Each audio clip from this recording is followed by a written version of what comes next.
சரி, ஈரான் அமெரிக்காவுக்கும் அப்படி என்னதான் பிரச்சனை? இதுவரை ஈரான்ல நடந்த மக்கள் போராட்டத்துல 2500 பேருக்கு மேல இறந்திருக்கிறதா ரிப்போர்ட் வருது. இவங்க 2 பேருக்கு இருக்கிற பிரச்சனை ஏதோ ஒரு நாள்ல வந்த பிரச்சனை இல்லைங்க.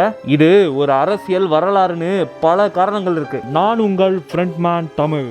ஈரான் மத்திய கிழக்கு பகுதியில் இருக்க ஒரு நாடு. இங்க இஸ்லாமிய மார்க்க மத அடிப்படையில தான் கவர்மெண்ட் ஆட்சி செய்யுது. அமெரிக்கா உலக அளவுல சக்தி வாய்ந்த நாடு. உலக அரசியல், போர், பொருளாதாரம்னு எல்லாத்துலயும் இன்ஃப்ளூயன்ஸ் அதிகம். இவங்க 2 பேருக்கு நடக்கிற பிரச்சனைக்கு மிக முக்கியமான காரணம் அணு ஆயுதம், நியூக்ளியர் வெப்பன். அமெரிக்கா தரப்புல என்ன சொல்றாங்கன்னா, ஈரான் அணு ஆயுதம் தயாரிக்க முயற்சி பண்ணிட்டு இருக்காங்கன்னு. ஆனா ஈரான், நாங்க அணு ஆயுதம்லாம் ஒண்ணும் செய்யல, பவர் அண்ட் ரிசர்ச் தான் பண்றோம்னு சொல்லிருக்காங்க. சரி, அமெரிக்கா ஏன் ஈரானை தடுக்கணும்? ஏன் அமெரிக்கா கிட்ட அணு ஆயுதம் இல்லையா? உலகத்துல சில நாடுகளுக்கு மட்டும்தான் அணு ஆயுதம் தயாரிக்க பர்மிஷன் இருக்கு. அந்த லிஸ்ட்ல ஈரான் இல்ல. இதுல விதிமீறல் மட்டும் இல்லாம ஈரான் பக்கத்துல இஸ்ரேல், சவுதி போன்ற நாடுகளும் இருக்கு. இவங்களை பார்த்து அவங்களும் அணு ஆயுதம் தயாரிக்க வாய்ப்பு இருக்குன்னு அமெரிக்கா நினைக்குது. இதனால மத்திய கிழக்கு நாடுகள்ல போர் வர அபாயமும் இருக்கு. இந்த பிரச்சனை காரணமா அமெரிக்கா ஈரான் மேல ஆயில், பேங்கிங், எக்ஸ்போர்ட்ஸ்னு பல பொருளாதார தடைகளை விதிச்சிருக்கு. அமெரிக்கா ஈரான் மேல போட்டிருக்க பொருளாதார தடையினால ஈரானோட விலைவாசி கண்ணா பின்னான்னு ஏறி இருக்கு. மக்கள் சும்மா இருப்பாங்களா? ஈரான் ஃபுல்லா போராட்டம் பண்ற மக்கள்லாம் ஒடுக்குறன்ற பேர்ல ஈரான் அரசு 500க்கும் மேற்பட்ட பொதுமக்களை கொன்னு குவிச்சிருக்கு. கவர்மெண்ட்டுக்கு என்ன பண்றதுனே தெரியல. இதெல்லாம் சரிப்பட்டு வராதுப்பா. அமெரிக்கா கிட்ட சமாதான பேச்சுவார்த்தைக்கு போயிடலாம்னு சொல்லிட்டு ஈரான் அரசு ட்ரை பண்ணிச்சு. அதுக்கு நம்ம பங்காளி ட்ரம்ப் இருக்காரு இல்லையா, அவர் சொன்ன ஒரு ஸ்டேட்மெண்ட் தான் இவ்வளோ பெரிய பதற்றத்துக்கு காரணம். அப்படி என்னடா சொன்னாருன்னு கேக்குறீங்களா?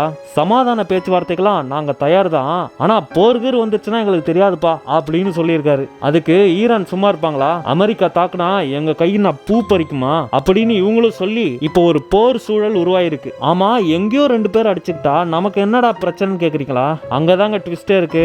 ஆயில், டீசல், பெட்ரோல் இது எல்லாமே ஈரான் கிட்ட அதிகமா இருக்கு. இந்த மாதிரி இவங்களுக்குள்ள போர் நடந்துச்சுன்னா இந்தியா நேரடியா பாதிக்கும். ஆயில், பெட்ரோல், டீசல் இதோட விலை எல்லாம் ஏறும். மத்த பொருளாதார பிரச்சனை எல்லாம் வரும். எந்த நேரத்திலயும் அமெரிக்கா ஈரான் மேல போர் தொடுக்குன்னு சொல்லப்படுற நிலையில அவசரமா ஈரானை விட்டு உடனடியா இந்தியாவுக்கு திரும்புங்கன்னு, கிடைக்கிற விமானத்துல இல்ல எப்படியாவது நாடு திரும்புங்கன்னு இந்திய அரசு சொல்லியிருக்கு. இதுவரை ஈரான்ல நடந்த மக்கள் போராட்டத்துல 2500 பேருக்கு மேல இறந்திருக்கிறதா ரிப்போர்ட் வருது. அமெரிக்கா ஈரான் மேல விதிச்ச பொருளாதார தடையால ஈரானோட பொருளாதாரமும் மோசமாகி அமெரிக்கா டாலரை விட ஈரான் நாணயம் கடுமையா வீழ்ச்சி அடைஞ்சிருக்கு. இதுல நம்ம ட்ரம்ப் வேற போராட்டம் பண்ற மக்கள் கிட்ட போராட்டம் பண்ணுங்க, பாத்துக்கலாம், எல்லா உதவிகளும் அமெரிக்கால இருந்து உங்களுக்கு வரும் அப்படின்னு சொன்னதும் இன்னும் பதற்றம் அதிகமாயிடுச்சு. போராட்டம் நடக்கிற பகுதிகளுக்கு போகாதீங்க, பாஸ்போர்ட், டாக்குமெண்ட்ஸ் எல்லாம் கையிலே வச்சிருங்க, தொடர்ந்து இந்திய தூதரகத்தோட பேசிக்கிட்டே இருங்க அப்படின்னு பல அட்வைஸ் கொடுத்திருக்கு. இந்தியாவோட எச்சரிக்கைக்கு அப்புறம் ஈரான்ல இருந்து இந்தியாவுக்கு திரும்ப வந்த இந்தியர்கள் என்ன சொல்றாங்கன்னா,